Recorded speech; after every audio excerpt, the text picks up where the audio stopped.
नमस्कार दोस्तों, स्वागत है आप सभी लोगों का हमारे YouTube चैनल पर। दोस्तों, जैसे कि आप सभी लोगों को पता है कि इस समय हम अपने YouTube चैनल पर मुख्यतः दो चीजों को लेकर चल रहे हैं।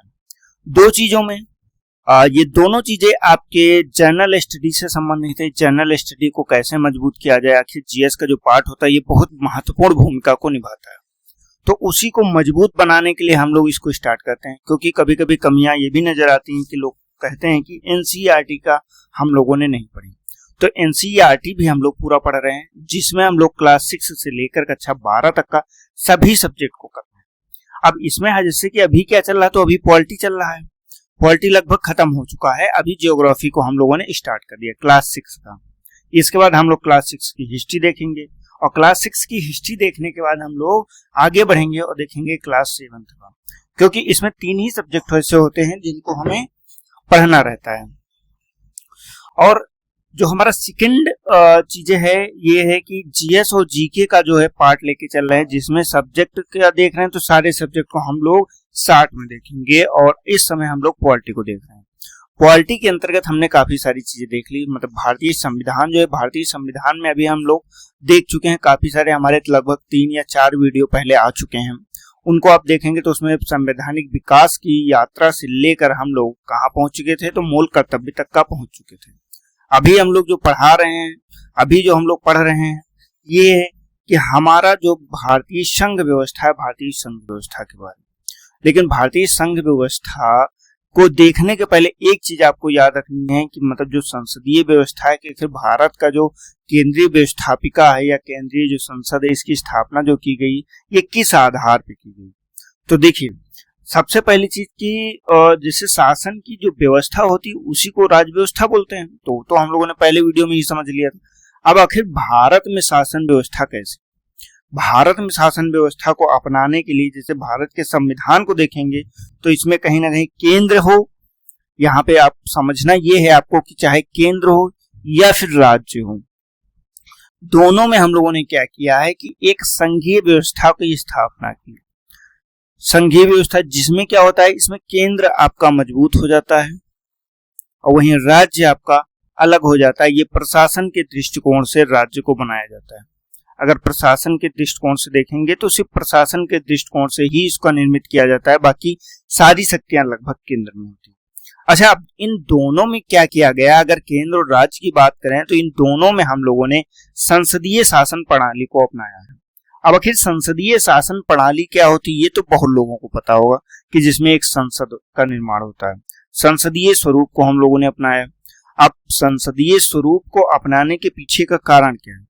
अब अगर यहाँ पे केंद्र की बात करते हैं तो केंद्र में संसदीय व्यवस्था को किस आर्टिकल से किस आर्टिकल के मध्य अपनाया गया, तो ये आर्टिकल नंबर 74 एवं 75 में अपनाया गया है। और वहीं अगर राज्य की स्तर पे बात करते हैं तो राज्य में 163, 164 कितने पे, तो 163 व 164 इन आर्टिकल्स के अंतर्गत जो है संसदीय व्यवस्था, संसदीय स्वरूप को अपनाया गया है। अब अगर बात करते हैं आखिर संसदीय व्यवस्था, तो इसमें क्या होता है कि इसमें कहीं ना कहीं जो सरकार होती है, सरकार की जिम्मेदारी अलग अलग स्तर पे अलग अलग बटी हुई होती है। जैसे कि इसके 2 प्रमुख होते हैं, एक होता है नामिक, एक होता है वास्तविक। वास्तविक जैसे कि बात करते हैं तो मुख्यमंत्री और प्रधानमंत्री वास्तविक शक्ति का केंद्र में होते हैं। वहीं पे अगर राष्ट्रपति या राज्यपाल की बात करते हैं, मतलब राष्ट्रपति केंद्र के लिए होता है, राज्य में राज्यपाल होता है, तो वहां पे क्या होता है कि ये सिर्फ और सिर्फ नामिक होते हैं। और वहीं पे इसमें एक चीज और होती है कि इसमें जिस भी दल को, मतलब कई सारे दल होते हैं, और जिस भी दल को पूर्ण बहुमत प्राप्त होता है, पूर्ण बहुमत का अर्थ होता है कि अगर इस समय हमारे जो लोकसभा में है 552 सीटें हैं, कितनी, तो 552 सीटें हैं, तो 552 सीटों में 50+1 मतलब 50% + 1 सीट अगर प्राप्त होती है तब आपको पूर्ण बहुमत प्राप्त होता है। तो ये भी इंपॉर्टेंट है, जिसको भी प्राप्त होगा वो ये जो है प्रधानमंत्री या राष्ट्रपति के रूप में, मतलब प्रधानमंत्री या मुख्यमंत्री के रूप में नियुक्त होगा। तो ये चीज होता है। और एक चीज इसमें और होता है कि इसमें संसदीय शासन व्यवस्था में मुख्यतः जो नेचर होता है इसमें होता है कि आपकी जो पूरी जिम्मेदारी होती है तो ये सामूहिक जिम्मेदारी होती है। और किसके प्रति होती है, तो ये लोकसभा के प्रति होती है। अगर मतलब केंद्र के स्तर पे बात करेंगे तो किसके प्रति सामूहिक जिम्मेदारी होती है, तो ये लोकसभा के प्रति होती है। वहीं राज्य के स्तर पे बात करें तो राज्य के स्तर पे किस पे होती है, तो विधानसभा के अंतर्गत होती है। ये अंतर आपको यहीं पे समझ लेना। देखिए राज्य को हम यहाँ पे दोबारा नहीं पढ़ेंगे, यहीं पे मैं आपको बता दे रहा हूँ सारी चीजें। संसदीय व्यवस्था में लोकसभा, ये प्रश्न आपसे बहुत बार पूछा गया कि आखिर जो सामूहिक जिम्मेदारी होती है, सामूहिक उत्तरदायित्व होता है, ये किसके प्रति होता है, तो ये लोकसभा के प्रति होता है और राज्य में विधानसभा के प्रति होता है। तो मुख्यतः ये कई सारे ऐसे चीजें थी जिनको हमने देखा कि आखिर संसदीय स्वरूप व्यवस्था वगैरह क्या होती है। अब हम इसमें अंदर चलते हैं और पहले देखेंगे केंद्र के स्तर पे, इसके बाद देखेंगे राज्य के स्तर पे कि आखिर व्यवस्थाओं को संचालन कैसे होता है। और इसमें संघ की कार्यपालिका के अंतर्गत हम लोग प्रारंभ करेंगे। इसमें देखेंगे पहले स्थान पे राष्ट्रपति को, और आज के हम वीडियो में सिर्फ राष्ट्रपति को ही देखेंगे क्योंकि काफी बड़ा टॉपिक है। राष्ट्रपति को हमें अच्छे से समझना भी जरूरी है, तो राष्ट्रपति को हम लोग पूरा देखेंगे, पूरा अध्ययन करेंगे और इसको अध्ययन करने के बाद में हम अन्य कोई चीज स्टार्ट करेंगे और इसके बाद संसद वगैरह ये सारी चीजें देखेंगे। तो देखिए दोस्तों, जैसे कि संघ की कार्यपालिका के अंतर्गत राष्ट्रपति एक नामिक भूमिका निभाता, मतलब वास्तविक शक्ति नहीं होती है, और लेकिन जो प्रमुख होता है, अगर कहें संघ की कार्यपालिका का प्रमुख कौन होता है तो वो होता है राष्ट्रपति।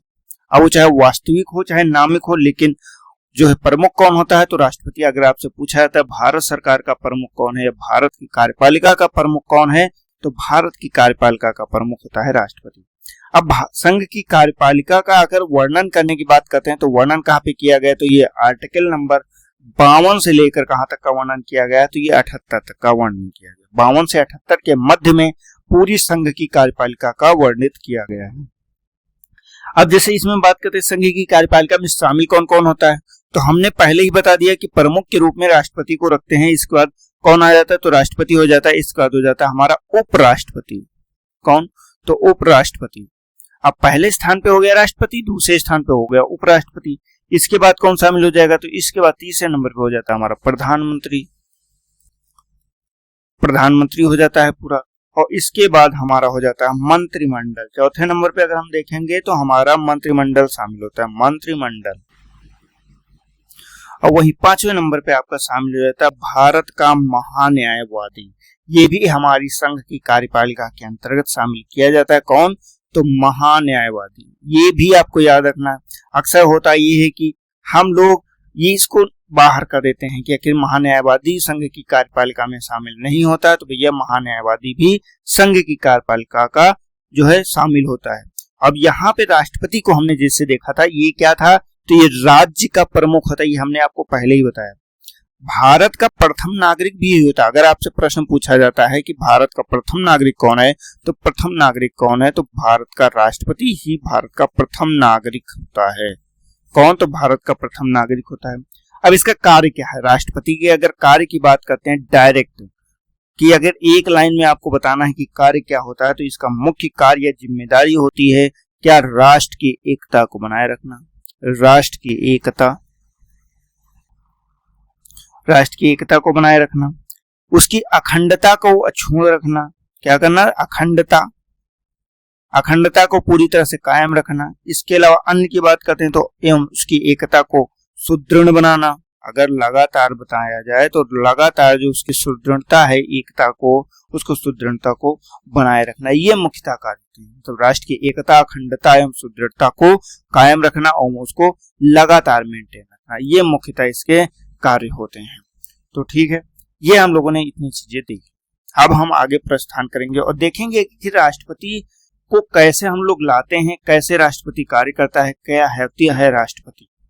राष्ट्रपति को हम लोगों ने साधारण भाषा में ये सारी चीजें देख ली। अब हम इसमें आगे बढ़ते हैं। आगे हम बढ़ेंगे तो सबसे पहले देखेंगे कि आखिर राष्ट्रपति का निर्वाचन कैसे होता है, क्योंकि राष्ट्रपति अगर आता है तो राष्ट्रपति को लाया जाता है। तो राष्ट्रपति को लाया कैसे जाता है, तो राष्ट्रपति का निर्वाचन, राष्ट्रपति का निर्वाचन। अब निर्वाचन में देखिए कुछ चीजें महत्वपूर्ण है, वो चीजें आपको समझनी। जैसे कि कहते हैं कि राष्ट्रपति का निर्वाचन कैसे होता है, तो पहली चीज तो ये है कि ये अप्रत्यक्ष रूप से पूरी तरह से होता है। इसमें मतलब क्या, अप्रत्यक्ष रूप से। देखिए निर्वाचन दो तरह का होता है, ये मैं पहले भी बता चुका हूँ, फिर से बता रहा हूँ। एक होता है अप्रत्यक्ष, एक होता है प्रत्यक्ष। प्रत्यक्ष में जब जनता स्वयं डायरेक्ट भागीदारी करती है तो वहां पे प्रत्यक्ष निर्वाचन होता है, और जब राष्ट्रपति का निर्वाचन अप्रत्यक्ष हो रहा है तो इसमें जनता डायरेक्ट भागीदारी नहीं करती है, मतलब जनता की भागीदारी नहीं होती है। अब जनता की अगर भागीदारी नहीं होगी तो भागीदारी किसकी होगी? तो भैया जो जनता के प्रतिनिधि होते हैं, प्रतिनिधियों की भागीदारी इसमें होती है। किसकी? तो प्रतिनिधियों की भागीदारी इसमें पूरी तरह से होती है। जितने भी प्रतिनिधि जिनका चुनाव जनता पहले कर चुकी है उन्हीं के द्वारा राष्ट्रपति का चुनाव होता है। अब ये चीज हम लोगों ने यहाँ पे समझ लिया कि राष्ट्रपति का निर्वाचन कैसे होता है, तो ये अप्रत्यक्ष रूप से होता है, ये चीज मोस्ट इंपॉर्टेंट है। अब इसमें एक चीज और होती है, क्या? तो इसमें शामिल कौन कौन होता है? अगर राष्ट्रपति के चुनाव में बात करते हैं तो राष्ट्रपति के चुनाव में कौन कौन व्यक्ति शामिल होगा, या कौन कौन सी जनता जिनको चुनी है, ऐसे कौन कौन से व्यक्ति हैं जिनको चुना जाएगा? तो पहला हो जाएगा संसद के दोनों सदनों के निर्वाचित सदस्य। क्या? संसद के दोनों सदनों के, मतलब जो दोनों सदन है। अब दोनों सदन कौन है? एक होता है राज्यसभा, ये परमानेंट काउंसिल इसको बोलते हैं। एक होती है लोकसभा। अब यहाँ पे भी आपको समझना है कि जो लोकसभा के मेंबर होते हैं इनको प्रत्यक्ष जनता चुनती है, और जो राज्यसभा होती है इनकी जनता को अप्रत्यक्ष रूप से चुना जाता है, मतलब इसमें जनता भागीदारी नहीं निभाती है। तो अब राज्यसभा हो गया, लोकसभा के दोनों सदनों के निर्वाचित सदन, दोनों सदनों के, ये चीज आपका इंपॉर्टेंट है कि निर्वाचित। अब मनोनीत सदस्य नहीं, सिर्फ निर्वाचित सदस्य ही इसमें भागीदारी करेंगे। ये सबसे मोस्ट इंपॉर्टेंट इसमें पॉइंट है जो आपको याद रखना। इंपॉर्टेंट क्या है? तो इंपॉर्टेंट आपका हो जाता है कि निर्वाचित सदस्य। अब जैसे राज्यसभा में 12 एवं लोकसभा में 2 सदस्य को मनोनीत किया जाता था तो वो इसमें शामिल नहीं होंगे। अब लोकसभा में तो खैर 2 सदस्य जो मनोनीत होते थे उसका कॉन्सेप्ट खत्म कर दिया गया है, लेकिन राज्यसभा का भी बना हुआ है। तो ये हो जाता है। अब अगले पे चलते हैं, तो दूसरे बिंदु पे क्या है? तो इसमें है राज्य विधानसभा के निर्वाचित सदस्य। कहां पे? तो राज्य विधानसभा। यहाँ पे एक चीज याद रखिएगा, यहाँ पे दोनों सदन की बात नहीं कर रहा है, यहाँ पे केवल विधानसभा, मतलब जिसको डायरेक्ट इसको चुना जाता है, किसके द्वारा? तो जनता के द्वारा डायरेक्ट चुना जाता है, प्रत्यक्ष। अगर यहीं पे विधान परिषद की बात करते हैं तो वो आपका अप्रत्यक्ष हो जाता है राज्यसभा के समान, लेकिन अभी ये लोकसभा के समान केवल विधानसभा के कैसे सदस्य? तो भैया निर्वाचित सदस्य। इसमें भी आपको याद रखना है निर्वाचित सदस्य। यहाँ पे कभी भी अभी भी हम लोगों ने मनोनीत सदस्यों का जिक्र नहीं किया है। अब एक व्यक्ति और इसमें शामिल होते, वो होते हैं केंद्र शासित प्रदेश के अंतर्गत कौन कौन से? तो दिल्ली एवं पांडिचेरी। कहाँ पे? तो दिल्ली एंड व पुडुचेरी। और यहाँ पे भी वही कॉन्सेप्ट है, यहाँ की जो विधानसभा है, क्योंकि यहाँ पे विधानसभा का निर्माण किया गया है, तो विधानसभा अभी क्या है?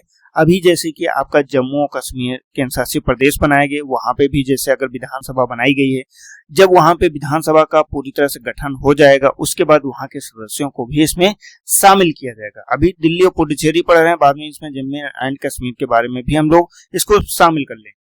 तो विधानसभा के कैसे सदस्य? तो यहाँ पे ये आपको याद रखना कि ओनली निर्वाचित सदस्य। कैसे सदस्य? तो निर्वाचित सदस्य। अब देखिए यहाँ पे एक चीज तो आप देख रहे हैं, और ये चीज स्पष्ट भी हो रही है पूरी तरह से कि केवल और केवल कैसे सदस्यों को हमें लेना है? तो केवल और केवल निर्वाचित सदस्य।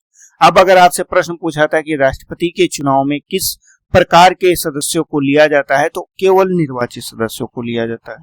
ये आपको हो जाता है। अच्छा, एक चीज और है कि मान लीजिए किसी राज्य में, जैसे हम यहाँ पे संसद तो ले लिए, संसद का मान लीजिए पूरे देश का प्रतिनिधित्व करती है दोनों सभाएं, तो इसके लोगों को मत का तो कोई अंतर नहीं होगा। लेकिन मान लीजिए राज्य की बात करते हैं, राज्य में अगर हम यूपी देखें तो यूपी में क्या सीटें हैं? तो 400 के आसपास हैं। वहीं पे अगर गोवा या किसी अन्य राज्य की बात करते हैं तो वहां पे सिर्फ 40 सीटें हैं। तो क्या ऐसी स्थिति में क्या दोनों के मत समान है?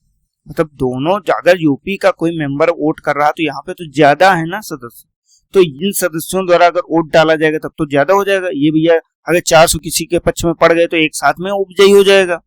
तो क्या सभी को समान भागीदारी मिलती है? तो भैया बिल्कुल समान भागीदारी करने के लिए इनके मतों का एक मूल्य तय किया जाता है। मतलब ये जितने भी सदस्य, निर्वाचित सदस्य हैं, इन सदस्यों के मतों का एक मूल्य निर्धारित किया था। क्या? मतों का एक मूल्य निर्धारित किया था। अब आखिर ये मूल्य को निर्धारित करने का तरीका क्या होता है? पहली चीज तो ये आ जाती है। तो यहाँ पे आपको ये चीज याद रखना है कि ये भैया देखिए, अभी आपने समझा कितना कि भारत का एक राष्ट्रपति होगा, ठीक, जिसके ऊपर क्या जिम्मेदारियां होंगी। अब हम राष्ट्रपति के निर्वाचन की बात करते हैं। निर्वाचन में क्या क्या चीजें हैं, ये सारी चीजें हम यहाँ पे देख रहे हैं। अब निर्वाचन में शामिल कौन होगा? तो ओनली वन निर्वाचित सदस्य शामिल होंगे। यहाँ पे मनोनीत सदस्य या फिर विधान परिषद का कॉन्सेप्ट नहीं दिया गया। यहाँ पे एक चीज और आपको समझ लेनी है, वो भी अच्छे से। अगर मान लीजिए किसी कारणवश किसी राज्य की विधानसभा का गठन नहीं हो सका है, तब भी राष्ट्रपति के चुनाव होगा। उस राज्य के गठन या ना गठन होने से कोई भी अंतर नहीं पड़ेगा। मतलब राष्ट्रपति के चुनाव एक राज्य या दो राज्य में अगर विधानसभा नहीं है और राष्ट्रपति का चुनाव होने वाला है, तो राष्ट्रपति का चुनाव टलेगा नहीं, राष्ट्रपति का चुनाव होगा। ठीक, तो यहाँ पे ये आपको डाउट क्लियर हो गया ना। अब हम चलते हैं और मतों का मूल्य देखते हैं कि मतों का मूल्य कैसे होता है। देखिए यहाँ पे इस चीज को मैंने पहले से मेंशन कर रखा है। संसद के दोनों सदनों के ओनली वन निर्वाचित सदस्य हो जाएगा। दोनों सदनों की बात करता है, दोनों सदन मैंने बता दिया। राज्य विधानसभा के निर्वाचित सदस्य हो जाते हैं, ठीक। वहीं केंद्र प्रदेश, दिल्ली एवं पुडुचेरी विधानसभाओं के निर्वाचित सदस्य। ये तीन चीजें हमने देख लिया। अब हम मत का मूल्य देख रहे हैं। अब देखिए यहाँ पे दिया गया है, क्या दिया गया है? एक विधायक का मूल्य। अब विधायक कहाँ से संबंधित होता है? तो ये राज्य की विधानसभा से संबंधित होता है। कहां से? तो राज्य की विधानसभा से संबंधित होता है। तो भैया पहले तो हम निकालेंगे कि आखिर राज्य में जो विधानसभा होती है, तो विधायक का आखिर मूल्य कितना है। जैसे एक विधानसभा में जो निर्वाचित सदस्य होते हैं उनका मूल्य कितना होता है। एक अगर वोट का मत हम निकालते हैं तो देखिए एक विधायक के मत का मूल्य क्या हो जाएगा? राज्य की कुल जनसंख्या। मान लीजिए यूपी को हम कैलकुलेट करते हैं। यूपी में टोटल जनसंख्या एक एग्जाम्पल के तौर पे देखते हैं कि 30 करोड़ है, ठीक। तो 30 करोड़ जनसंख्या ऊपर देख लेंगे, डाल देंगे राज्य की कुल जनसंख्या और नीचे राज्य विधानसभा के कुल निर्वाचित सदस्य बटे 400। अब मल्टीप्लिकेशन करेंगे 1/100। तो जो भी इसका आंसर आएगा, आपका मान लीजिए आंसर x आता है, तो x हो जाएगा एक मत का मूल्य, ठीक। अब यही चीज अप्लाई करते हैं संसद में। लेकिन संसद सदस्य के मूल्य को निकालने के लिए क्या होगा? अब जो ये x वैल्यू आई थी, मतलब सभी राज्यों के विधायकों के मतों का कुल मूल्य, मतलब जैसे कि टोटल 28 राज्य एवं प्लस 2 केंद्र शासित प्रदेश ऐसे हैं जो शामिल हो रहे हैं। अभी जम्मू कश्मीर के बाद 3 हो जाएंगे। तो इन सभी के मतों का मूल्य जो होगा, तो मान लीजिए 20x हो जाएगा, मतलब 28x हो जाएगा, 30x हो जाएगा। तो यहाँ पे सभी का मूल्य को जोड़ लेंगे, इनका मूल्यों को जोड़कर हम यहाँ पे वैल्यू पुट कर देंगे और नीचे कर देंगे संसद के निर्वाचित सदस्यों की कुल संख्या, मतलब जो राज्यसभा के हैं और जो लोकसभा के सदस्य हैं उन दोनों को प्लस करके वैल्यू यहाँ पे डालेंगे। तो टोटल सदस्य संख्या जो भी आएगी, मान लीजिए y आती है, तो y हो जाएगा संसद के सदस्य का मूल्य, ठीक। अब यहाँ पे ये चीज क्लियर हो गई होगी आपको पूरी तरह से। आखिर क्या कहने का अर्थ है कि जो विधायक के मूल्य निकालेंगे उसमें राज्य की जनसंख्या को हम जो है किससे भाग देंगे? वहां के राज्य के निर्वाचित सदस्यों से, और गुणे में कर देंगे 1/1000। और जो संसद के सदस्य का मूल्य निकालेंगे उसमें सभी राज्यों के जो मत आया है, जो मूल्य आया है, तो वो मूल्य रखेंगे और नीचे कर देंगे जितने भी निर्वाचित सदस्य। इसमें मनोनीत सदस्यों को हम लोग शामिल नहीं करेंगे और जो वैल्यू होगा वही जो है यहाँ का एक संसद के सदस्य का मत मूल्य होगा, ठीक। अब यहाँ पे इतना क्लियर हो गया। अब निश्चित मतों का भाग होता है। अब अगर निश्चित मतों का भाग ये क्यों इंपॉर्टेंट होता है? देखिए ये चीज तो हमने देख लिया।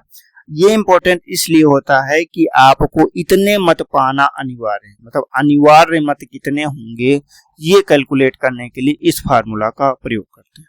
अब ये क्या? कुल वैध मत, मतलब जैसे सभी ने अब वोटिंग कर दी, जितने भी सदस्य थे, जितने भी जो है संसद के सदस्य थे, उन सभी ने वोटिंग कर दी। वोटिंग करने के बाद में मतों की गणना हुई और कुल मत जो वैध मत थे वो मत निकाल लिए गए और बटे में क्या कर दिया जाएगा 1 + 1 = 2, मतलब नीचे 2 हो जाएगा प्लस 1 ऊपर हो जाएगा, इसका डिवाइड कर दिया जाएगा और जो भी आंसर आएगा वो आपका हो जाएगा कुल मतों का वैध मत।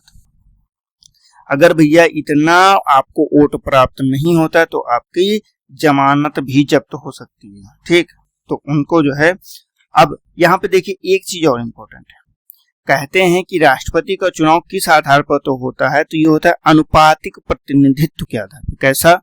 तो अनुपातिक प्रतिनिधित्व,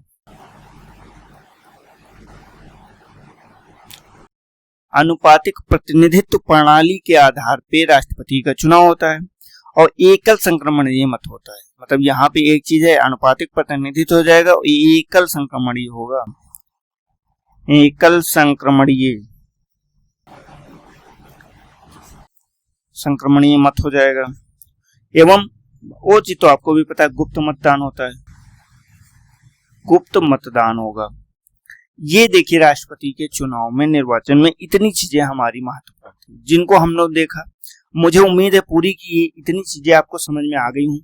अगर आपको ये चीजें समझ में नहीं आती तो आप हमें मैसेज कर सकते हैं, कॉल कर सकते हैं, आपको ये चीजें फिर से स्पष्ट कर दी जाएंगी, उसमें कोई डाउट नहीं। चलते हैं हम लोग देखते हैं कि आखिर आगे इसमें क्या चीजें दी गई हैं, तो आगे हमारी क्या चीजें समझने की जरूरत है। देखिए अब जैसे कि बात करते हैं कि अगर जो राष्ट्रपति है, राष्ट्रपति निर्वाचित हो गया, हर चीज हो गया, अब राष्ट्रपति निर्वाचन के पश्चात आपको, अच्छा यहाँ पे एक चीज और आपको याद रखनी है, वो क्या याद रखनी है कि आखिर राष्ट्रपति को किस अनुच्छेद के अंतर्गत, अगर आपसे पूछा जाता है कि भैया राष्ट्रपति किस अनुच्छेद के अंतर्गत आता है, तो सबसे पहली चीज आपको याद रखनी है अनुच्छेद 52 के अंतर्गत भारत का एक राष्ट्रपति होगा। इस चीज को मेंशन किया गया, मतलब राष्ट्रपति कहाँ है, तो अनुच्छेद 52 के अंतर्गत राष्ट्रपति होगा भारत का। तो पहले ही अनुच्छेद के अंतर्गत ये चीज आपको याद रखनी है, ठीक है। अब जैसे कि चलते हैं हम लोग देखते हैं कि इसकी अर्हताएं क्या है। जो इसका राष्ट्रपति पद होता है, राष्ट्रपति पद को आर्टिकल 52 के अंतर्गत सृजित कर दिया गया, लेकिन अगर कोई व्यक्ति राष्ट्रपति बनना चाहता है तो उसके लिए कम से कम मतलब क्या अनिवार्य अर्हताएं हैं, मतलब वो चीजें उसकी होनी ही चाहिए। देखिए उस चीज को मैं यहाँ पे लिखना ना पड़े, आपका समय बचे, इसके लिए मैं यहाँ पे पहले से लेकर आया हूँ। राष्ट्रपति पद का चुनाव के लिए व्यक्ति की निम्न अर्हताओं को होना चाहिए। जैसे कि पहला क्या है, आपको फर्स्ट याद रखना है, भारत का नागरिक हो। ये तो कॉमन सी चीज है कि वो भारत का नागरिक हो, लेकिन यहाँ पे एक चीज अंतर है। अगर यूएसए की बात करेंगे वहां पे एक शब्द लगा हुआ है जन्मा। अगर आपसे प्रश्न में ये पूछ लेता है कि क्या भारत का जन्मा नागरिक हो, तो भारत में ऐसी व्यवस्था नहीं है, वो सिर्फ भारत का नागरिक है। अगर मान लीजिए कोई अमेरिका या फिर कोई ब्रिटेन का व्यक्ति भारत में आकर भारत की नागरिकता को ग्रहण कर लेता है, इसके बाद वो भारत का राष्ट्रपति बनने के लिए दावेदारी करता है तो कर सकता है। लेकिन यूएसए में क्या है, यूएसए में जन्मा होना चाहिए। वहां यूएसए में आपका देखा जाता है नेटिव बर्थ प्लेस क्या है। अगर नेटिव बर्थ प्लेस आपका यूएसए है तभी आप वहां पे राष्ट्रपति चुनाव लड़ सकते हैं, इसके अलावा नहीं लड़ सकते। तो ये एक मेजर डिफरेंस है, ये आपको याद रखना है। यहाँ पे क्या है, ओनली भारत का नागरिक हो, जन्मा शब्द यहाँ पे नहीं यूज हुआ है, तो ये आपको प्रश्न को गलत कराएगा, ये आपको याद रखना। वह 35 वर्ष की आयु को पूर्ण कर चुका हो। यहाँ पे ये चीज इंपॉर्टेंट है, तो कितनी उम्र हो चुकी हो, 35 वर्ष हो चुकी हो। अगर वो 35 वर्ष से कम आयु को धारण करता है तो वो भारत का राष्ट्रपति नहीं बन सकता। आगे चलते हैं, लोकसभा या का सदस्य। क्या देखिए यहाँ पे लोकसभा की बात कर रहा है, वो किसका सदस्य निर्वाचित होने के लिए हारित होनी चाहिए, तो लोकसभा का होना चाहिए, ना कि राज्यसभा का। तो ये आपका मोस्ट इंपोर्टेंट होता है कि वो लोकसभा का सदस्य होना चाहिए। साथ ही में एक और चीज दिया गया, संघ सरकार अथवा किसी राज्य सरकार अथवा किसी स्थानीय प्राधिकरण अथवा किसी सार्वजनिक प्राधिकरण में लाभ का पद पर आसीन ना हो। जैसे कि वैसे लाभ के पद को पूरे भारतीय संविधान में कहीं वर्णन नहीं किया गया, ना ही कोर्ट ने बताया कि लाभ का पद क्या है। वो समय समय पर लोग अपने हिसाब से इसको तय कर लेते हैं कौन सा पद लाभ का पद। एक वर्तमान राष्ट्रपति अथवा उपराष्ट्रपति किसी राज्य का राज्यपाल और संघ अथवा राज्य के मंत्री किसी लाभ के पद नहीं माने जाते। अब देख लीजिए किसको, तो राष्ट्रपति का पद है, उपराष्ट्रपति का पद है, राज्य का राज्यपाल हो गया, संघ या फिर राज्य का मंत्री हो गया, ये किसी भी तरह से लाभ का पद नहीं माने जाते। मतलब अब क्या है कि राष्ट्रपति पुनः निर्वाचित हो सकता है, पुनः इसके चुनाव कर सकता है। उपराष्ट्रपति भी राष्ट्रपति पद के लिए दावेदारी कर सकता है, या राज्य का राज्यपाल है वो भी राष्ट्रपति पद के लिए दावेदारी कर सकता है। संघ या राज्य का मंत्री है वो भी दावेदारी कर सकता। तो इस प्रकार वह राष्ट्रपति पद के लिए अर्हक उम्मीदवार होगा, मतलब एक उपयुक्त उम्मीदवार हो जाएगा, ये हो जाता है। अब यहाँ पे एक चीज और इम्पोर्टेंट है, वो इम्पोर्टेंट ये होता है कि आखिर राष्ट्रपति पद के लिए कुछ प्रस्तावक एवं कुछ अनुमोदक की आवश्यकता पड़ती, तो वो संख्या कितनी है भैया? राष्ट्रपति के चुनाव के लिए नामांकन हेतु कम से कम 50 प्रस्तावक होने चाहिए, मतलब 50 सदस्य ऐसे होने चाहिए कि वो ये चीज कहें कि आप कम से कम, ऐसा ना हो कि पता चला कोई भी देश का कोई भी व्यक्ति, आम नागरिक है जिसको कोई व्यक्ति जानता भी नहीं, वो राष्ट्रपति पद के लिए चुनाव लड़े। तो कम से कम 50 सदस्य ऐसे होने चाहिए जो प्रस्तावक हों, कि वो प्रस्तावित करें कि हम इन्हें राष्ट्रपति पद के लिए प्रस्तावित कर रहे हैं और ये हमारे हिसाब से उपयुक्त उम्मीदवार। और इसके साथ ही यहाँ पे देखिए वा लगा हुआ है, मतलब या नहीं लगा हुआ, वा लगा हुआ, मतलब प्लस का चिन्ह समझिए, 50 अनुमोदक होने चाहिए। अब यहाँ पे इंपॉर्टेंट ये हो जाता है क्या, तो 50 प्रस्तावक और 50 अनुमोदक, अब दोनों अगर मिला लेते हैं तो कितने हो जाते हैं? संख्या हो जाती है 100, मतलब 100 मेंबर्स आपको जानते हो, आपके पक्ष में हो, तभी आप राष्ट्रपति का चुनाव लड़ सकते हैं। प्रत्येक उम्मीदवार को भारतीय रिजर्व बैंक में 15,000, मतलब कहाँ पे, तो भारतीय रिजर्व बैंक की बात कर रहा है, और जमानत राशि कितनी है, तो 15,000 रुपए जमानत राशि के रूप में जब्त, मतलब जमा करनी पड़ेगी। यदि उम्मीदवार को डाले गए मतों का 1/6 भाग, कितना, 1/6 भाग प्राप्त करने में असमर्थ रहता है, तो यह राशि जब्त हो जाएगी, जिसको बोलते हैं जमानत जब्त। 1997 के पूर्व, क्या अब यहाँ पे क्या बता रहा है, ये एक पास्ट हो जाता है। पास्ट क्या, वर्तमान हम लोगों ने ये देखा कि वर्तमान में क्या है, लेकिन ये पास्ट यहाँ पे दिखा रहा है कि 1997 पूर्व जो है प्रस्तावक एवं अनुमोदक की संख्या कितनी थी, तो 10 थी। ये जो सदस्य 50-50 कर दिए गए, ये 10 थी, केवल 20 सदस्य थे। कब, तो 1997 के पूर्व। और वहीं पे जमानत राशि कितनी थी, तो मात्र 2500 थी, और 1997 में से बढ़ाकर कर दिया गया, ताकि उन उम्मीदवारों को हतोत्साहित किया जा सके जो गंभीरता से चुनाव नहीं लड़ते हैं। ये देखिए, ये इसका एक कारण है। ठीक, तो ये आपको पूरी तरह से याद रखना है और इसको अच्छे से समझना भी है, क्योंकि यही सारी चीजें तो इम्पोर्टेंट है। देखिए आर्टिकल क्या है, तो आर्टिकल हम लोगों ने पहली क्लास में, सेकंड क्लास में पूरे आर्टिकल्स को देख लिया था। संवैधानिक विकास विभाग में पूरे अनुच्छेदों को एक साथ में देख लिया था, जो हमारे लिए इम्पोर्टेंट थी। मैं एक बार अभी नेक्स्ट क्लास या उपराष्ट्रपति के बाद में एक क्लास फिर से लेके आ जाऊंगा और सारे इंपॉर्टेंट आर्टिकल्स, अनुच्छेद एवं उसके भाग, सारी चीजें मैं वहां पे फिर से एक बार क्लियर कर दूंगा। ठीक, तो यहाँ पे आपको इतनी चीजें समझ लेनी है। मुझे लगता है इसमें कोई डाउट नहीं होगा हम लोगों को। हम लोग बढ़ते हैं आगे और देखते हैं कि आखिर आगे क्या है इसमें। देखिए इसमें कुछ चीजें ऐसी होती हैं जिससे राष्ट्रपति के शपथ या प्रतिज्ञान की बात करते हैं। तो आखिर राष्ट्रपति की ये पूरी लिस्ट थी, तो लिस्ट को भी हम लोग देखेंगे। जैसे राष्ट्रपति को हम लोग शपथ दिलाते हैं, तो शपथ कौन दिलाता है? राष्ट्रपति को शपथ कैसे दिलाई जाती है? तो शपथ के लिए दो चीजें याद करिएगा।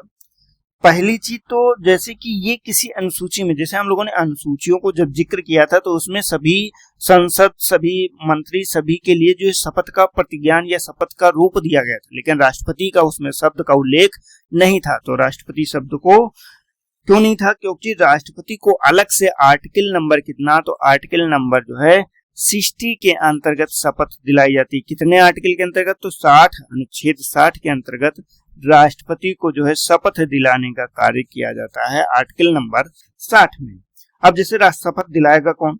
तो इसमें शपथ दिलाएगा जो कि उच्चतम न्यायालय, मतलब सुप्रीम कोर्ट का मुख्य न्यायाधीश। कौन? तो मुख्य न्यायाधीश जो होता है यही शपथ दिलाएगा भारत के राष्ट्रपति को। मान लीजिए किसी कारणवश मुख्य न्यायाधीश नहीं है, तो कौन? जो भी वरिष्ठ न्यायाधीश होगा। कौन? तो जो भी वरिष्ठ न्यायाधीश होगा वो शपथ दिलाएगा इसको, वरिष्ठ न्यायाधीश। अब अगर बात करते हैं, मान लीजिए वो भी नहीं शपथ दिलाने के लिए, तो कौन? तो अन्य व्यक्ति जो भी होगा वहां पे राष्ट्रपति के रूप में वो शपथ दिलाएगा। तो ये चीज आपको इंपॉर्टेंट हो जाता है। तो हाई कोर्ट मतलब सुप्रीम कोर्ट के न्यायाधीश ही शपथ दिलाते हैं। ये चीज आपको याद रखना, लेकिन इनका याद रखना सुप्रीम कोर्ट को शपथ दिलाने का अधिकार पहला किसका है, तो मुख्य न्यायाधीश को। किस अनुच्छेद के अंतर्गत दिलाया जाता है, तो ये दिलाया जाता है अनुच्छेद 60 के अंतर्गत। ये भी आपको अच्छे से याद रखना है। अब हम चलते हैं, देखते हैं कि अभी तक का जैसे हमारे टोटल राष्ट्रपति हैं, तो राष्ट्रपति टोटल कितने नियुक्त किए जा चुके हैं और उनका समय क्या रहा है, उनके प्रतिद्वंदी कौन कौन रहे थे, ये सारी चीजें देख ले रहे हैं। जैसे कि इसमें लिस्ट हमारी की दी गई है 14 तक का। अब ये 14 तक का लिस्ट दी जा चुकी है।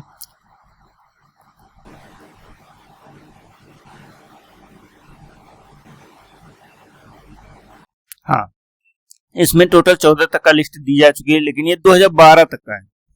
अब 2012 तक का अगर हम बात करते हैं तो 2012 तक का दिया गया है, लेकिन हमें देखना तो आगे भी है ना। मतलब 2012 के बाद में चुनाव होता है 2017 में, 2017 के बाद चुनाव होता है कहाँ पे, 2022 में। 2022 में देखिए, जहां से मैंने लिया है वो पुराना डेटा है, लेकिन हम लोग इसको अपडेट करते रहेंगे, तो इसका मतलब देखिए जो भी चीजें अपडेटेड है वो आपको अपडेटेड ही मिलेंगी। ठीक, तो ये दो चुनाव हम लोग अलग से देखेंगे। चलिए स्टार्ट करते हैं हम अपने पहले निर्वाचन से। तो पहला निर्वाचन आखिर कब होता है, तो पहला निर्वाचन होता है 1952 में। और इसके पद के दावेदार कौन होते हैं, तो जो हमारे जो संविधान सभा होती है, संविधान सभा के जो स्थायी अध्यक्ष थे डॉक्टर राजेंद्र प्रसाद, डॉक्टर राजेंद्र प्रसाद ही 1952 के चुनाव में शामिल होते हैं। लेकिन इनके प्रतिद्वंदी के रूप में केटी शाह जी खड़े होते हैं और वहीं पर इनको मत कितना मिलता है, मात्र 15.3% मिलता है। वहीं पे जो डॉक्टर राजेंद्र प्रसाद इनको 83.81% मत मिलता है। और पहले हमारे राष्ट्रपति 1952 में बनते हैं, ये होते हैं डॉक्टर राजेंद्र प्रसाद। अब इनके कार्यकाल की अवधि लगभग सामान्य 5 वर्ष होती है, अगर उनकी इनकेस किसी भी असामयिक मृत्यु या कोई असामयिक दुर्घटना ना हुई हो जिसके कारण उनको हटना पड़ा हो। बाकी सामान्य रूप से 5 वर्ष होती है। ठीक, तो अब 5 वर्ष के लिए डॉक्टर राजेंद्र प्रसाद राष्ट्रपति के पद के रूप में चुने जाते हैं। देखिए यहाँ पे आपको याद क्या क्या रखना है, इन सभी का क्रम याद रखना, कौन किस क्रम में चुना गया, क्योंकि कभी कभी क्रम मिलाने को आ जाता है कि कौन किस क्रम में। और जैसे कि पहले मुस्लिम राष्ट्रपति कौन थे, पहले जो है महिला राष्ट्रपति कौन थी, ये सारी चीजें आपको यहाँ पे देखना और याद रखना। तो पहले राष्ट्रपति कौन हो जाता है, डॉक्टर राजेंद्र प्रसाद, आपको याद रखनी है।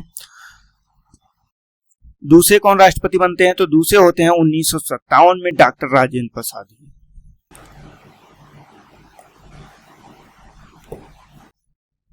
देखिए यहाँ पे डॉक्टर राजेंद्र प्रसाद 1957 में भी राष्ट्रपति पद के लिए चुने जाते हैं। यहाँ पे देखिए मत प्रतिशत का अंतर कितना हो जाता है, 99.35 ये मिला हुआ है डॉक्टर राजेंद्र प्रसाद को। वहीं N.A. दास जो कि इनके विपक्ष में खड़े थे, उनको 2000 मत मात्र प्राप्त होते हैं और 0.4%। तो एक बहुत बड़ी हार ये होता है। ठीक, तो ये अब 2 काल के लिए, 2 सालों के लिए जो है, मतलब लगभग 10 वर्ष हो जाएंगे, 5 वर्ष ये हो जाएगा इनका और वहीं पे 5 वर्ष ये हो जाएगा। तो टोटल जो इनका कार्यकाल हो जाएगा, ये टोटल इनका कार्यकाल हो जाएगा 10 वर्ष। तो आपको याद रखना है कि 1952 से लेकर और 1962, मतलब 1952 में जब चुने जाएंगे तो 1962 तक का राष्ट्रपति के पद के रूप में किसने कार्य किया है, तो डॉक्टर राजेंद्र प्रसाद ने 1952 से लेकर 1962 तक का राष्ट्रपति पद के रूप में कार्य किया है। ठीक, अब आगे बढ़ेंगे तो देखेंगे कि इसके बाद 1962 में एक चुनाव होता है जो कि हमारे उपराष्ट्रपति भी पद पे रहे थे, डॉक्टर एस राधाकृष्णन, इनका चुनाव होता है। और 1962 में डॉक्टर एस राधाकृष्णन का जब चुनाव होता है तो इनके विपक्ष में खड़े होते हैं ये चौधरी हरिराम सिंह, जो कि मात्र 6341 वोट पाते हैं और ये पूरी तरह से जो है हार जाते हैं। ठीक, तो अब यहाँ पे डॉक्टर एस राधाकृष्णन जो है चुनाव जीत चुके हैं और ये 1962 में राष्ट्रपति पद के लिए चुने जाते हैं और इनका कार्यकाल मात्र होता है 5 वर्ष। ठीक, ये 5 वर्ष के लिए चुन लिए जाते हैं। इसके बाद 1967 में फिर से चुनाव होते हैं और इसमें डॉक्टर जाकिर हुसैन को जो है चुनाव में जीत दर्ज करते हैं और के सुब्बा राव यहाँ पे हारते हैं। अब डॉक्टर जाकिर हुसैन के बारे में आप चीज याद रखिए कि ये पहले मुस्लिम राष्ट्रपति हैं, पहले मुस्लिम राष्ट्रपति हैं। तो आपको ये याद रखना है, ये आपके लिए मोस्ट इंपोर्टेंट हो जाएगा कि भैया पहले मुस्लिम राष्ट्रपति कौन बनते हैं, तो डॉक्टर जाकिर हुसैन बनते हैं 1967 में। ये आपको बहुत अच्छे से याद रखना है। हम थोड़ा सा आगे बढ़ते हैं, देखते हैं कि 1969 में कौन आ जाता है। तो वीवी गिरी को चुनाव जो है जीतते हैं। और यहाँ पे एक चीज याद रखिएगा, एन संजीवन रेड्डी विपक्ष में खड़े होते हैं और मात्र अंतर कितना होता है, ये 48.5% पाते हैं, ये 52 मतलब 50.22% पाते हैं। मात्र 1.5% वोट के साथ में, बहुत कम अंतर के साथ में यहाँ पे चुनाव वीवी गिरी जीतते हैं। ये चीज आपके लिए इंपॉर्टेंट है। अभी देखना कि एन संजीवन रेड्डी जो है निर्विरोध भी चुनाव लड़ते हैं, मतलब इनके विरोध में कोई खड़ा ही नहीं होता। कब? तो 1977 में ऐसा होता है। तो यहाँ पे एक चीज ये याद रखिएगा, बहुत कम अंतर से एन संजीवन रेड्डी हारते हैं और यहाँ पे वीवी गिरी चुनाव। देखिए, पहले राजेंद्र प्रसाद हो जाते हैं, दोबारा फिर राजेंद्र प्रसाद होते हैं। इसके बाद डॉक्टर एस राधाकृष्णन होते हैं जो कि उपराष्ट्रपति भी रहे थे। और इसके बाद डॉक्टर जाकिर हुसैन पहले मुस्लिम राष्ट्रपति होते हैं। इसके बाद वीवी गिरी बनते हैं और इसके बाद बनते हैं फर्रुखुद्दीन अली अहमद। ये त्रिदेव चौधरी के मतलब इनके विरोध में रहते हैं। वहीं पे राष्ट्रपति पद के लिए 1974 में, कब? देखिए 1974 में। अब यहाँ पे आप देखेंगे कि 1967 में चुनाव हुआ। अब 67 के जस्ट बाद कब चुनाव हो जाता है? 69 में चुनाव हो जाता है। तो आखिर ऐसा क्या हुआ? तो जाकिर हुसैन जी का जो है असामयिक डेथ हो जाती है।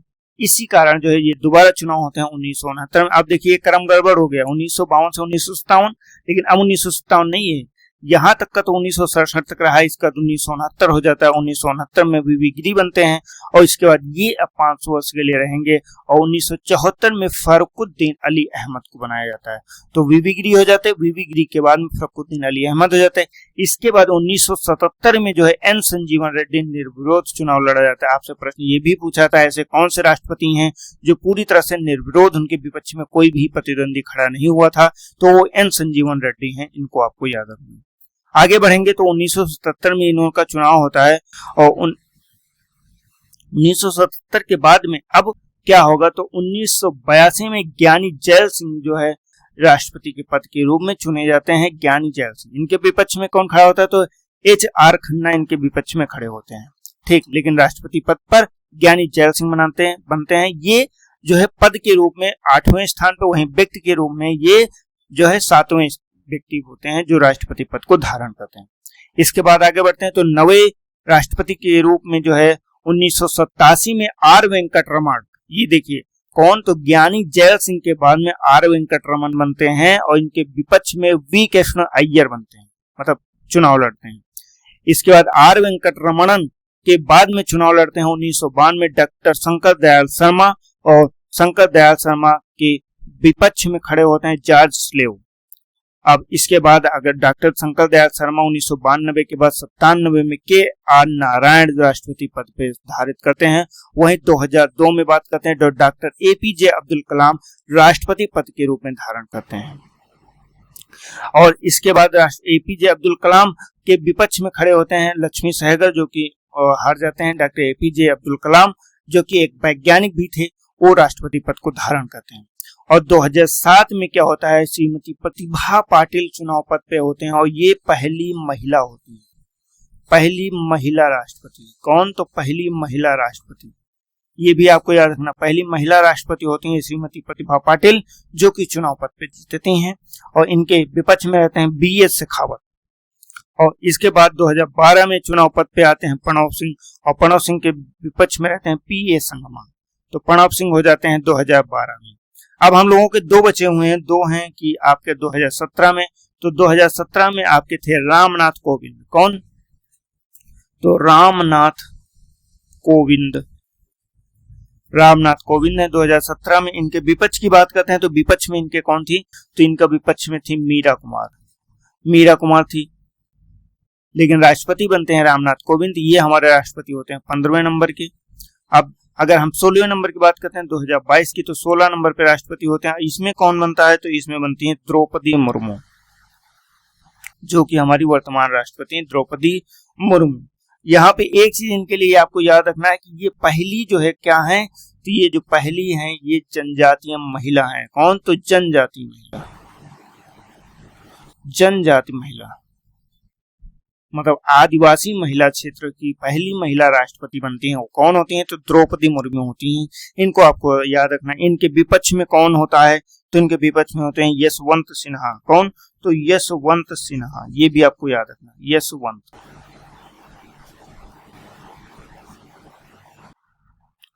यशवंत सिन्हा हो जाते हैं। तो देखिए दोस्तों, हम लोगों ने यहाँ टोटल अभी तक का कितने राष्ट्रपति पद हुए हैं? तो राष्ट्रपति पद 16 हुए हैं। वही व्यक्ति के रूप में राष्ट्रपति कितने हुए हैं? तो व्यक्ति के रूप में राष्ट्रपति 15 हुए। हमने सबका नाम देख लिया। अब क्रम जरूर देखिएगा, क्रम याद रखना।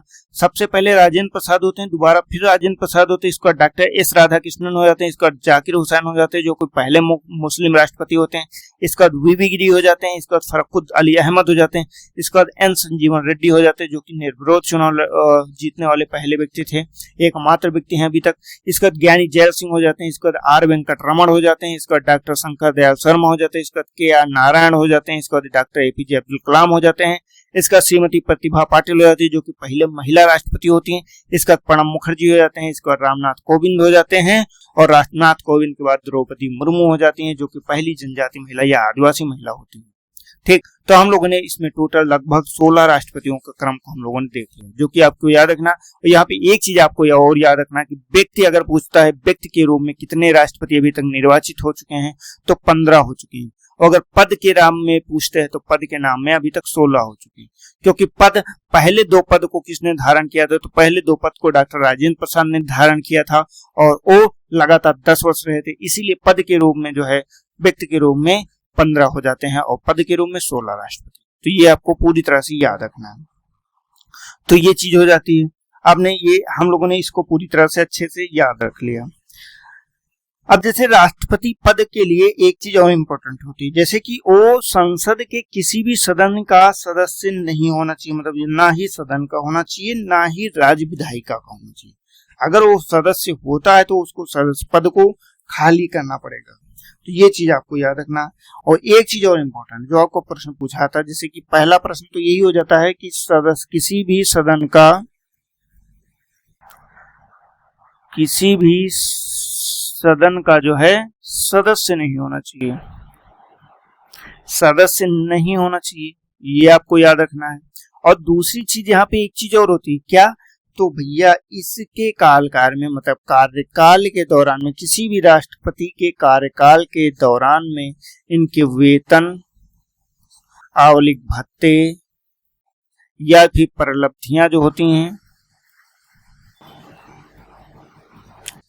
प्रलब्धियां, इनको कम नहीं किया जा सकता भैया, कम नहीं किया जा सकता, सिर्फ बढ़ाया जा सकता है। ये चीज आपको याद रखना, मतलब कार्यकाल के दौरान नहीं कम किया जा सकता।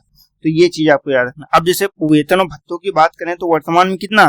तो भैया 2018 में, कब? तो 2018 में एक संविधान संशोधन होता है, संसद के सदस्य के रूप में जो है कितना राष्ट्रपति का वेतन कितना कर दिया गया है? तो ये 1.5 लाख प्रति माह था, लेकिन इससे इंक्रीज कर दिया गया, इंक्रीज करके कितना कर दिया गया? 5.08 लाख प्रति माह। ये जो है राष्ट्रपति का वेतन है वर्तमान में। वर्तमान में अगर राष्ट्रपति का बात करते हैं कि वेतन की, तो ये आपका वर्तमान वेतन है श्रीमती राष्ट्रपति का। ठीक, तो ये आपको याद रखना है।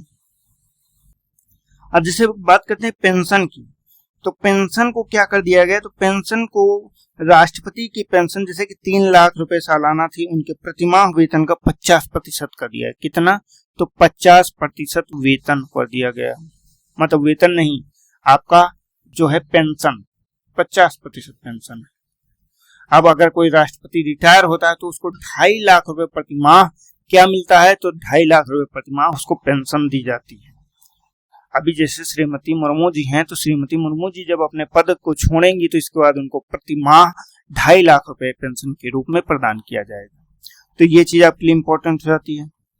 और जैसे कि उनकी बहुत सारे अधिकार उनको दिया जाता है, जैसे कि उनके कोई भी कृत्य जो व्यक्तिगत कृत्य हैं और किसी भी आपराधिक कार्रवाई से उनको उन्मुक्ति होती है, उनको किसी भी तरह से गिरफ्तारी वगैरह इन सब पे या उनकी सुनवाई पे करने का, इन सभी चीजों के लिए जो है मतलब उनको छूट रहती है। लेकिन हाँ, व्यक्तिगत अगर किसी की हत्या कर दी गई तो उस पे उनकी सुनवाई हो सकती है, लेकिन उनको नोटिस भेजने के बाद, लगभग 14 दिन का पीरियड नोटिस होता है, 14 दिन का नोटिस भेजा जाएगा। इसके बाद उनके व्यक्तिगत कृत्य, मान लीजिए कोई आपराधिक व्यक्तिगत कृत्य हो जाता है, उस पे हो सकता है सुनवाई। बाकी कोई भी जिसे ऐसे मुद्दे हैं जिन पे विलंब किया जा सकता है, तो उसके लिए तो उन पे कोई सुनवाई नहीं हो सकती, ये आपको याद रखना है। अब जैसे इनके प्रतिविधि की बात करते हैं, तो प्रतिविधि तो हम लोगों ने बता दिया, इनका जो कार्यकाल होता है, कार्यकाल कितना होता है, कार्यकाल इनका होता है 5 वर्ष। लेकिन अब महाभियोग एक प्रक्रिया होती है, जो कि महाभियोग चलाकर हम राष्ट्रपति के पद को उनके पद से हटा सकते हैं। अब आखिर राष्ट्रपति पर महाभियोग होता क्या है, तो राष्ट्रपति पर महाभियोग की अगर बात करते हैं, तो राष्ट्रपति पर महाभियोग चलाने की प्रक्रिया को संविधान में वर्णित किया गया है। अब आखिर ये महाभियोग जो होता है, हम लोग आगे नेक्स्ट पेज पे चलते हैं। राष्ट्रपति पर महाभियोग, ये एक न्यायिक प्रक्रिया है, महाभियोग। अब पहली चीज तो ये कि जो राष्ट्रपति पर महाभियोग होती है, ये प्रक्रिया किस संविधान में वर्णित किया गया है, तो भैया ये जितनी भी प्रक्रिया है, ये आर्टिकल 61 में वर्णित किया गया। किसमें, तो आर्टिकल 61 में राष्ट्रपति पर महाभियोग चलाने की प्रक्रिया को वर्णित किया गया है। और इसका मात्र एक कारण है, अगर महाभियोग का कारण की बात करते हैं, तो संविधान का उल्लंघन। क्या, संविधान का उल्लंघन अगर राष्ट्रपति करता है, तभी उस पर महाभियोग चलाया जा सकता है। संविधान का उल्लंघन करने पर मात्र राष्ट्रपति पर चलाया जा सकता है। साथ ही में एक चीज और आपको याद रखना है कि अगर संसद में के मतलब महाभियोग आपको चलाना, तो ये किसी भी सदन में ला सकते हैं। पहली चीज तो ये किसी भी सदन में, चाहे वो राज्यसभा भी हो चाहे लोकसभा, किसी भी सदन में आ सकता है महाभियोग का प्रस्ताव। लेकिन महाभियोग का प्रस्ताव पर संसद का लगभग 1/4 सदस्य जो होते हैं, उनके हस्ताक्षर होने चाहिए। अगर जो है आप किसी भी सदन में ला रहे हैं, तो उसके 1/4 1/4, अगर 100 सदस्य हैं तो 25 सदस्यों के पहले से हस्ताक्षर होने चाहिए। जो ये आप प्रस्ताव ला रहे हैं कि 25% सदस्य, मतलब 1/4 सदस्य पहले से ये सहमत हैं कि हाँ राष्ट्रपति ने ऐसा कृत्य किया है। लेकिन इसके लिए भी क्या है, इसके लिए आप राष्ट्रपति को 14 दिन का नोटिस देंगे। कितने दिन का, तो राष्ट्रपति को 14 दिन का पूर्व नोटिस। यहाँ पे ये भी आपको याद रखना है। देखिए इंपॉर्टेंट क्या है, राष्ट्रपति में महाभियोग में आर्टिकल इंपॉर्टेंट हो जाता है 61, और कारण क्या है, संविधान के उल्लंघन मात्र एक आधार है, और किसी भी सदन में चालू किया जाता है। और सदस्यों की अनुमति कितनी होनी चाहिए, तो 1/4, और राष्ट्रपति को कितने दिन पूर्व नोटिस दिया जाना चाहिए, तो 1/4 नोटिस दिया जाना चाहिए। तो ये चीज आपको याद है। अब जैसे महाभियोग का प्रस्ताव है, ये प्रस्ताव ला तो दिए, लेकिन पास भी करवाना पड़ता है ना सदन से। अगर आपको पास करवाना है, तो पास करवाने के लिए कितना होना चाहिए, तो पास करवाने के लिए 2/3 सदस्य होना चाहिए। 2/3 बहुमत से आपको इसे पास करके दूसरे सदन में भेजा जाता है। क्या, तो 2/3 बहुमत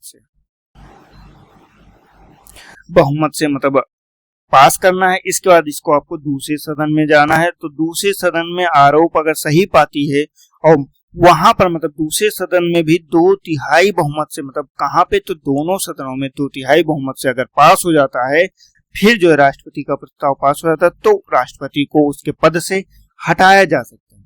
और ये संसद की कहीं ना कहीं एक न्यायिक प्रक्रिया है, या अर्ध न्यायिक प्रक्रिया को हम लोग यहाँ पे देखते हैं। अब देखिए यहाँ पे आपको ये भी याद रखना किस बहुमत से पास होना चाहिए, तो दोनों सदनों में अलग अलग, ये चीज याद रखिएगा, दोनों सदन में अलग अलग अलग अलग 2/3 बहुमत से। कितना, तो 2/3 बहुमत होना चाहिए। और इसमें ज्वाइंट कमेटी जो कि होती है, मतलब जिसको संयुक्त समिति बोलते हैं, संयुक्त समिति को नहीं बुलाया जा सकता, ये भी चीज आपको याद रखना है। तो हम लोगों ने जैसे कि अभी तक इतनी सारी चीजें देख ली। अब यहाँ पे बहुत सारी चीजें, जैसे कि राष्ट्रपति की शक्तियां हो गई, राष्ट्रपति के बारे में हो गए, राष्ट्रपति के पावर्स हो गए, ये चीजें देखनी है। और राष्ट्रपति के लिए कौन कौन से अनुच्छेद इंपॉर्टेंट है, वो चीजें देखनी, तो वो सारी चीजें हम यहाँ पे देखेंगे। लेकिन आज के इस वीडियो में हम लोग इतना ही रखते हैं। राष्ट्रपति के महाभियोग आर्टिकल नंबर 61 तक का हम लोगों ने देख लिया है। हम लोग नेक्स्ट लेके जल्दी उपस्थित होंगे, जिसमें हम लोग इसकी शक्तियों वगैरह हम लेकर आए थे, लेकिन आज के इस वीडियो में इतना ही रख पाएंगे, इतना ही कर पाएंगे। और जैसे कि यहाँ तक कि हम लोग अनुच्छेदों को भी देख ले रहे हैं, ये सारी शक्तियों को यहाँ पे हम लोगों ने दिखाया है। देखिए अभी तक का हम लोगों ने 61 पे राष्ट्रपति पर महाभियोग की प्रक्रिया तक का देख लिया है। जैसे भारत का राष्ट्रपति होगा, भारत का राष्ट्रपति अनुच्छेद 52 के अंतर्गत होगा। अनुच्छेद 53 में बताया गया है संघ की कार्यपालिका शक्ति होगी, और अनुच्छेद 54 में दिखाया गया है राष्ट्रपति का चुनाव। हम लोगों ने भारत का राष्ट्रपति देख लिया, संघ की कार्यपालिका देख लिया और राष्ट्रपति का चुनाव भी देख लिया है। अनुच्छेद 55 में दिया गया राष्ट्रपति के चुनाव का तरीका, हम लोगों ने चुनाव का तरीका भी देख लिया है। और राष्ट्रपति अनुच्छेद 56 में दिया गया राष्ट्रपति का कार्यकाल, ये भी हम लोगों ने देख लिया कि 5 वर्ष या फिर अपने त्यागपत्र द्वारा जो भी त्यागपत्र दे सकता है। अनुच्छेद 57 के अंतर्गत दिया गया पुनर्निर्वाचन की अर्हता, तो पुनर्निर्वाचन हो सकता है। आर्टिकल 58 में राष्ट्रपति चुने जाने के लिए योग्यता क्या होती है वो भी देख लिया है। आर्टिकल 59 में राष्ट्रपति कार्यालय की दशाएं, और 60 में राष्ट्रपति का शपथ देख लिया है। तो अनुच्छेद 61 तक का हम लोगों ने देख लिया है। अब इसके आगे की जो भी चीजें हैं, इसके आगे की चीजें हम लोग देखेंगे अपने नेक्स्ट वीडियो में, क्योंकि अभी काफी सारी चीजें, अभी हम लोगों को बहुत कुछ देखना है। तो ये सारी चीजें हम लोग देखेंगे अपने नेक्स्ट वीडियो में। आज के वीडियो में इतना ही। अभी तक का अगर आपने हमारे वीडियो को सब्सक्राइब नहीं किया, मतलब हमारे चैनल को सब्सक्राइब नहीं किया, तो चैनल के सब्सक्राइब जरूर कीजिए। हमारे वीडियो को अधिक से अधिक लाइक कीजिए और अपने दोस्तों को भी शेयर कीजिए, ताकि वो भी उन तक भी ये सारी चीजें पहुंच सके। हम लोग मिलेंगे अपने नेक्स्ट वीडियो में, तब तक के लिए जय हिंद, जय भारत। आपका दिन शुभ हो।